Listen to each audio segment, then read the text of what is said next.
Welcome back dear student. स्वागत है आपका e lecture series human value subject के अंदर। आज जो हम लेक्चर ले रहे हैं वो है लेक्चर सेकंड। लेक्चर सेकंड का टाइटल है basic human aspiration and it's fulfilment. कि जो ह्यूमन बीइंग है उसकी मूल चाहना क्या है, बेसिक ह्यूमन एस्पिरेशन क्या है ह्यूमन का, और उसका फुलफिलमेंट वो कैसे करे, उस मूल चाहना की वो पूर्ति कैसे करे। तो यहाँ पे बेसिक ह्यूमन एस्पिरेशन और इट्स फुलफिलमेंट की तो बात हम करेंगे। इसके साथ साथ हम ये देखेंगे कि जो होलिस्टिक डेवलपमेंट है, होलिस्टिक मीन्स संपूर्ण, और डेवलपमेंट मीन्स विकास, की मानव का जो समग्र विकास है उसमें द रोल ऑफ एजुकेशन, शिक्षा का रोल क्या है। तो इस पूरे लेक्चर के अंदर इन चार चीज़ों के बारे में हम डिस्कस करेंगे कि बेसिक ह्यूमन एस्पिरेशन क्या है, कि मानव की मूल चाहना क्या है, और इट्स फुलफिलमेंट, इसकी मूल चाहना की पूर्ति वो कैसे करेगा, और होलिस्टिक डेवलपमेंट समग्र विकास है क्या, और रोल ऑफ एजुकेशन कैसे है होलिस्टिक डेवलपमेंट के अंदर। तो जैसे कि आपको पता है कि लास्ट जब लेक्चर हमने पढ़ा था तो उसमें हमने देखा था कि ह्यूमन वैल्यू जो सब्जेक्ट्स है, जिसको हम क्या बोलते हैं, value something important for human बोलते हैं। तो उसको उसके उसके रिगार्डिंग जो भी चीज़ें यहाँ पे हम डिस्कस करेंगे वो सब चीज़ें क्या हैं, प्रपोजल हैं। Whatever is said is a proposal. अब जो प्रपोजल होता है उसको हम ट्रू या फॉल्स नहीं एज्यूम कर सकते जब तक हम उसको वेरीफाई नहीं करें। यदि आप उसको वेरीफाई करते हैं, हो सकता है कि वो आपको ट्रू लगे, हो सकता है कि आपको फॉल्स लगे। तो जो भी आपकी नेचुरल एक्सेप्टेंस है, नेचुरल एक्सेप्टेंस का मतलब ये हुआ कि जो भी हम हमारे अंदर की आवाज़ होती है, जब भी हम कोई काम करते हैं तो अंदर से एक आवाज़ आती है, वो नेचुरल एक्सेप्टेंस है, जिसको हम इग्नोर कर देते हैं कभी कभी। तो हमें नेचुरल एक्सेप्टेंस के बेसिस पर ये देखना है कि जो भी मैं यहाँ पे आपको प्रपोजल रख रहा हूँ वो सही है या फिर गलत है। ये नेचुरल एक्सेप्टेंस कोई एक दिन का काम नहीं है कि आप इमीडिएटली डिसीजन ले लें। ये टाइम के साथ साथ क्या होती है, डेवलप होती रहती है। और इस नेचुरल एक्सेप्टेंस की इतनी इतनी इम्पोर्टेंस होती है कि जो भी हम डिसीजन लेना चाहते हैं उसमें ये कुछ ना कुछ हमें सजेशन देती है, और यदि हम इसको कंसिडर करते हैं तो ये हमें काफ़ी हेल्पफुल भी रहती है। तो इस सब्जेक्ट्स के रिगार्डिंग जो भी मैं आपको यहाँ पे प्रपोजल रखूँगा, प्रस्ताव रखूँगा, आप उसको क्या करेंगे, वेरीफाई करेंगे कि वो नेचुरल एक्सेप्टेंस के बेसिस पर सही है या फिर गलत है। यहाँ पे जो भी चीज़ें होंगी ये क्या होंगे, it is a process of dialogue between me and you. कि जहाँ पे जो भी चीज़ मैं डिस्कस करूँगा वो आपकी और मेरे बीच में डायलॉग, एक संवाद होगा। लेकिन बाद में क्या होगा, जब मैं आपको ये चीज़ें आपसे पूछूंगा, soon it becomes a dialogue between your own self, कि आपके अपने अंदर ये बातें चलने लगेंगी। और जो आप ये सोचेंगे कि जो सर ने जो चीज़ें हमारे साथ यहाँ पे डिस्कस की हैं वो कहीं ना कहीं हम जो हैं, वाट यू आर, मतलब जो हम हैं, जो स्टूडेंट हैं, जो ह्यूमन बीइंग है, what you really want to be, जो हम बनना चाहते हैं, जो हमारी नेचुरल एक्सेप्टेंस है, जो हम बनना चाहते हैं, उसके बीच में कहीं ना कहीं हमें लगेगा कि कुछ गैप है। उस चीज़ को भी यहाँ पे हम डिस्कस करेंगे। तो यहाँ पे आप ये देखें, तो जो भी चीज़ें मैं यहाँ पे आपको कहूँगा वो सब क्या रहेगा, आपका प्रपोजल रहेगा। It is a process of dialogue. और ये जो डायलॉग रहेगा पहले आपकी और मेरे बीच में होगा, फिर आपका आपके साथ ही ओन सेल्फ ही क्या हो जाएगा, स्टार्ट हो जाएगा। फिर आप ये देखेंगे कि वास्तव में जो हैं और वास्तव में हम जो बनना चाहते हैं हमारे नेचुरल एक्सेप्टेंस के बेसिस पर, वो जो गैप है वो क्यों है। तो आप ये देखें कि ये जो ह्यूमन वैल्यू का जो सब्जेक्ट्स है, यहाँ पे जो भी चीज़ें डिस्कस की जाएंगी वो सब चीज़ें एज ए प्रपोजल आपके सामने रखी जाएंगी। वहाँ पे आपके ऊपर ये नहीं है कि आप उन्हें स्वीकार करें मेरे कहने पर, या मेरे कहने पर अस्वीकार करें। आप ये देखें कि करंट में आप क्या हो और आप क्या बनना चाहते हो, तो उसके बीच में कोई डिफरेंस जो है उस नेचुरल एक्सेप्टेंस के बेसिस पर आप ये देखें, और उस प्रपोजल को ट्रू एंड फॉल्स आप बोल सकते हैं। हम बात को आगे बढ़ाते हैं। जैसा कि हम देखें, जैसे थोड़ी देर पहले मैंने बोला था कि हम क्या हैं और हम क्या बनना चाहते हैं। तो हम ये चाहते हैं कि do we want to prosperous, कि हम क्या खुश होना चाहते हैं। तो आप इसका आंसर करेंगे यस, हम खुश होना चाहते हैं। ये है what we want to be. और सेकंड क्वेश्चन यदि मैं आपसे पूछें क्या आप प्रोस्पर होना चाहते हैं, यहाँ पे एक चीज़ मैं आपको डिस्कस करना चाहता हूँ कि खुश होने का अपोजिट होता है दुख होना, अनहैप्पी होना। कोई भी अनहैप्पी नहीं होना चाहता, इसका मतलब है सभी क्या होना चाहते हैं, खुश होना चाहते हैं। दूसरा है do we want to be prosperous, कि क्या हम समृद्ध होना चाहते हैं। यहाँ पे प्रोस्परस का मतलब होता है मोर देन रिक्वायर फैसिलिटी, कि होता क्या है कि जितनी हमें चीज़ें चाहिए, सुविधाएं चाहिए, उससे ज़्यादा हमारे पास है तो हम प्रोस्पर मानेंगे। तो यहाँ पे आप ये देखें कि हर पर्सन क्या चाहता है, जो भी एक्सपेक्टेशन है मोर देन रिक्वायर उसको है। हम कहते हैं ना कि ये दिल मांगे मोर, कि हमें कुछ और चाहिए। तो कहीं ना कहीं हम क्या ये बोल रहे हैं कि हम प्रोस्पर्स भी होना चाहते हैं। अब ये जो हैप्पीनेस और प्रोस्पेरिटी की हम बात कर रहे हैं, ये आपको एक ही दिन चाहिए या सप्ताह में 4 दिन चाहिए या पूरे सप्ताह चाहिए या ईयर में 1 मंथ ही चाहिए या फिर पूरे मंथ चाहिए, होल द ईयर चाहिए, 24/7 चाहिए। तो आप कहेंगे सर ये हैप्पीनेस और प्रोस्पेरिटी हमें क्या चाहिए, कंटिन्यू चाहिए। तो यहाँ पे ये हमारी डिज़ायर है। डिज़ायर क्या है, what we want to be, जो हम बनना चाहते हैं। अब हम वास्तव में देखें कि एट प्रेजेंट है क्या स्टेट ऑफ बीइंग। यदि हम देखें इस साइड हम देखें जहाँ हम क्वेश्चन कर रहे थे desire what we want to be, state of being what we are, कि हम वास्तव में हैं क्या। तो do we want to be happy, कि हम खुश तो होना चाहते हैं, कोई भी दुखी नहीं होना चाहता। तो क्या वास्तव में हम खुश हैं।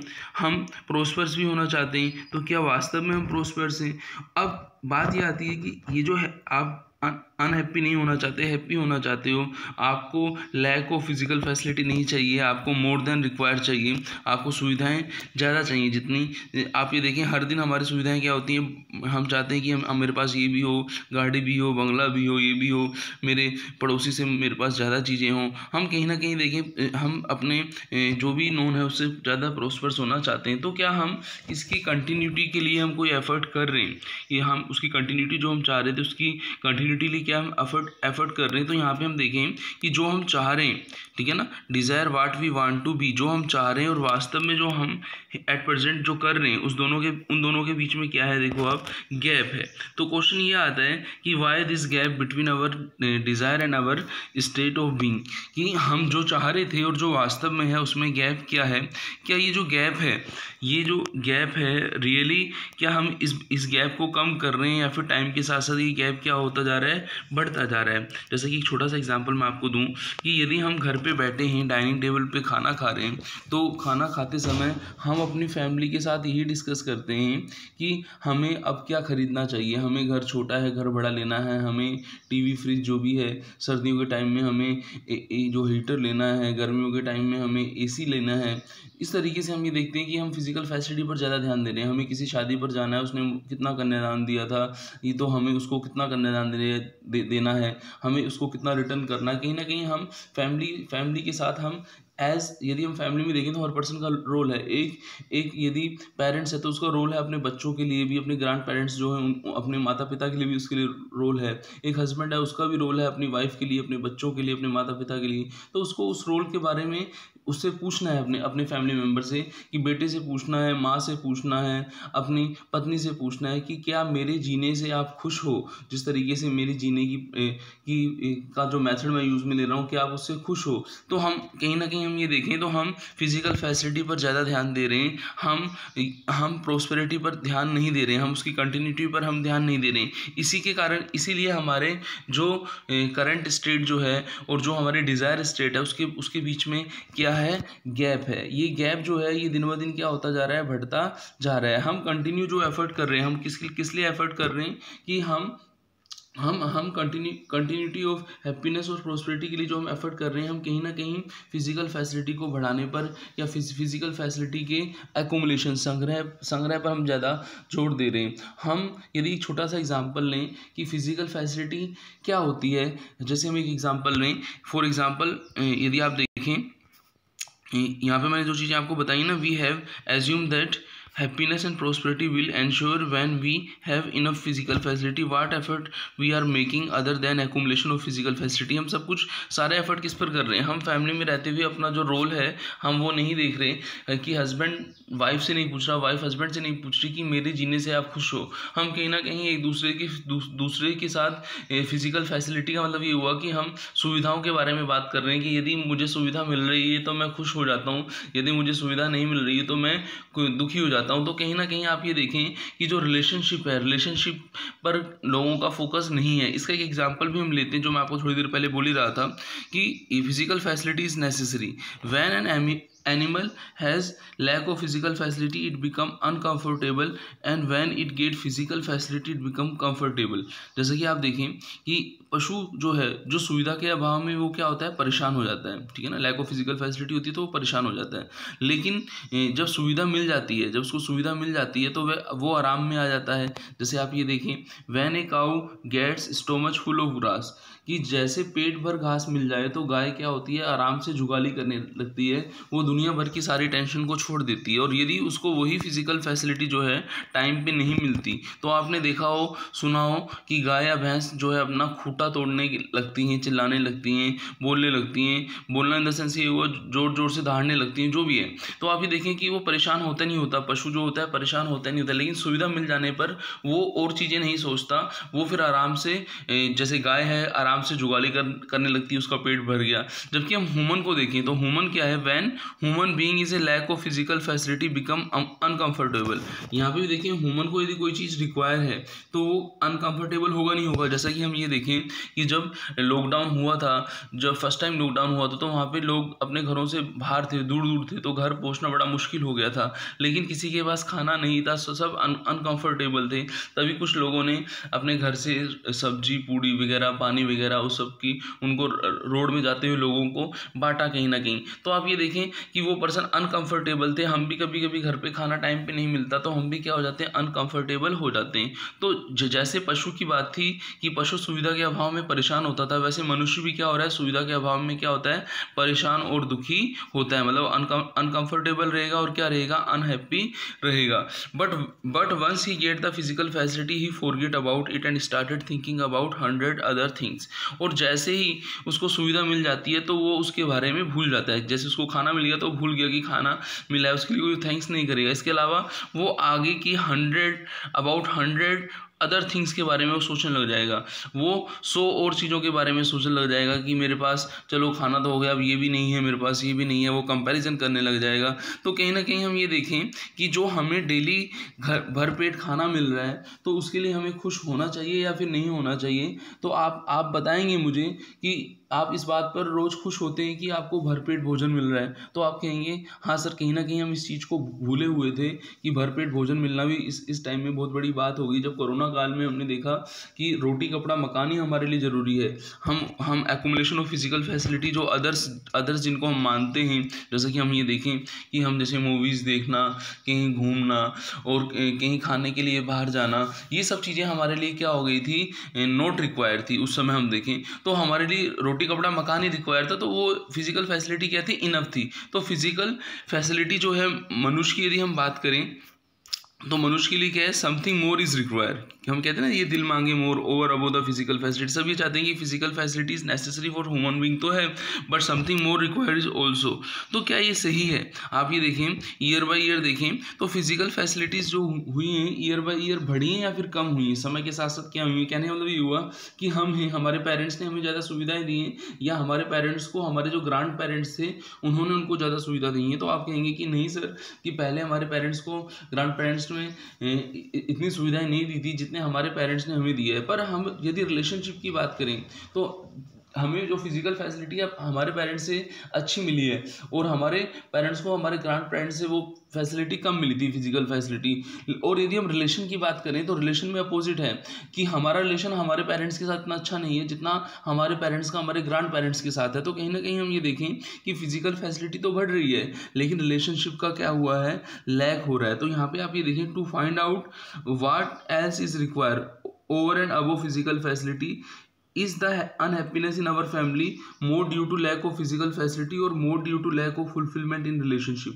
तो हमने देखा कि समय के साथ साथ फिजिकल फैसिलिटी तो बढ़ी है, लेकिन हमारी जो लैक है रिलेशनशिप के अंदर वो भी क्या हुआ है, बहुत रिलेशनशिप क्या हो गई है, बहुत कम रिलेशनशिप, लोग रिलेशनशिप को कम पसंद कर रहे हैं, फिजिकल फैसिलिटी पर ज़्यादा ध्यान दे रहे हैं। तो हम ये देखें कि परिवार में जो दुख है वो सुविधा के अभाव में ज़्यादा है, संबंध की निर्वाह न होने के कारण ज़्यादा है या सुविधा के अभाव में ज़्यादा है। तो आप ये कहेंगे कि हम फैसिलिटी पर यदि ज़्यादा ध्यान दें तो हमें लगेगा कि फिजिकल फैसिलिटी की लैक है, लेकिन वहाँ पे लैक फिजिकल फैसिलिटी की नहीं है, वहाँ किसकी लैक है, वो lack of fulfilment in relationship की है। तो हम ये देखें कि हमारा जो फोकस था वो जो हम कहते हैं ना, सिक्के के दो पहलू होते हैं, एक तो है आपका फिजिकल फैसिलिटी और दूसरा है फुलफिल इन रिलेशनशिप। तो हमारा ध्यान एक पहलू पर था, किस पर, फिजिकल फैसिलिटी पर, जबकि हमारा ध्यान होना किस पर चाहिए था, फुलफिलमेंट इन रिलेशनशिप के अंदर होना चाहिए था। अब हम थोड़ी सी बात को और आगे बढ़ाते हैं। यदि मैं आपसे पूछूं how much time and effort we are investing, कि हम जो अपने प्रयास कर रहे हैं और समय जो कर रहे हैं वो हम फिजिकल फैसिलिटी पर ज़्यादा लगा रहे हैं या रिलेशनशिप पर लगा रहे हैं। यदि आप देखें तो हम 8 घंटे वर्क प्लेस पे रहते हैं, वर्क प्लेस के आने के बाद भी हम खुद में इतना बिजी रहते हैं, हम फैमिली को इतना टाइम नहीं दे पाते। तो कहीं ना कहीं हम ये देखें, आने के बाद भी हम सोचते हैं कुछ अर्निंग का हम सोर्स बनाएं, तो हम फिजिकल फैसिलिटी पर ज़्यादा ध्यान दे रहे हैं, फुलफिलमेंट इन रिलेशनशिप पर हम इतना ध्यान नहीं दे रहे हैं।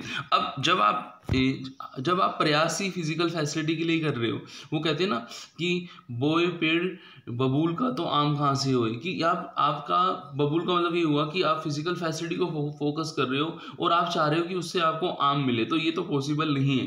तो आप सुविधा जुटाने के लिए जितना समय और प्रयास लगा रहे हैं वो फिजिकल फैसिलिटी पर लगा रहे हैं, और आपके रिलेशनशिप के फुलफिलमेंट के लिए, संबंध के निर्वाह के लिए आप कोई प्रयास नहीं लगा रहे, तो कहीं वो लैक ऑफ रिलेशनशिप होगी या फिर नहीं होगी। तो आप कहेंगे कि यस सर, वो लैक ऑफ रिलेशनशिप है। तो हम यही बोल रहे हैं कि जो the unhappiness is more due to lack of fulfilment in relationship है। मोस्ट ऑफ टाइम हम जो अपने एफर्ट लगाते हैं वो हम किसके लिए लगाते हैं, फिजिकल फैसिलिटी के लिए लगाते हैं। अब हम ये देखें कि human as a human being का मतलब ये हुआ ह्यूमन कॉन्शियसनेस, और एनिमल का मतलब हुआ एनिमल कॉन्शियस, मतलब जैसे हम एनिमल फिजिकल फैसिलिटी मिलने के बाद सेटिस्फाइड हो जाता है, उसको 100 चीज़ें वो नहीं सोचता, वो रिलेशनशिप के बारे में नहीं सोचता। लेकिन जो मनुष्य है वो क्या, उसकी ये जिम्मेदारी है कि वो फिजिकल फैसिलिटी मिलने के बाद जो उसके फुलफिलमेंट और रिलेशनशिप है उस पर भी ध्यान दे। ये नहीं कि वो एक्यूमुलेशन ऑफ फिजिकल फैसिलिटी पर ही ध्यान दे। दुख जो है संबंध का निर्वाह न होने के कारण होता है। जो अनहैप्पीनेस होती है वो क्या होती है, unhappiness is more due to the lack of fulfilment in relationship के कारण होती है।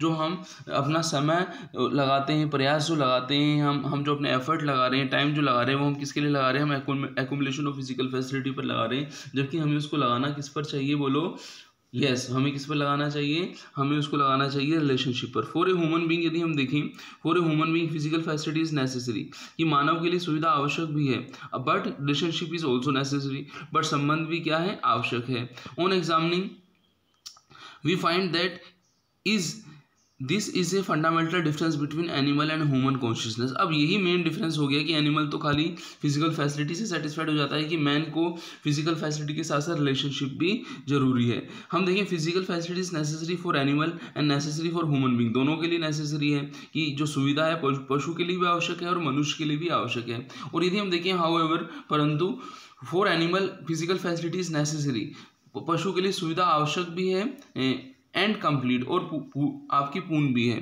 ठीक है ना। For animal physical facility is necessary as well as adequate, की कंप्लीट भी है। लेकिन for human being physical facility is necessary but not adequate, कि फिजिकल फैसिलिटी नेसेसरी तो है लेकिन वो पूरी कंप्लीट नहीं मानी जाएगी। तो कहीं ना कहीं हम ये देखें कि मनुष्य को क्या करना चाहिए, अपने प्रयास किस पर लगाने चाहिए, रिलेशनशिप पर भी लगाने चाहिए। मानव के लिए सुविधा भी आवश्यक है और संबंध भी आवश्यक है। तो इस लेक्चर के अंदर हमने पढ़ा कि जो ह्यूमन बीइंग है उसके लिए फिजिकल फैसिलिटी ज़रूरी नहीं है, उसके लिए रिलेशनशिप भी बहुत इंपॉर्टेंट है। तो मिलते हैं नेक्स्ट लेक्चर में। थैंक्स।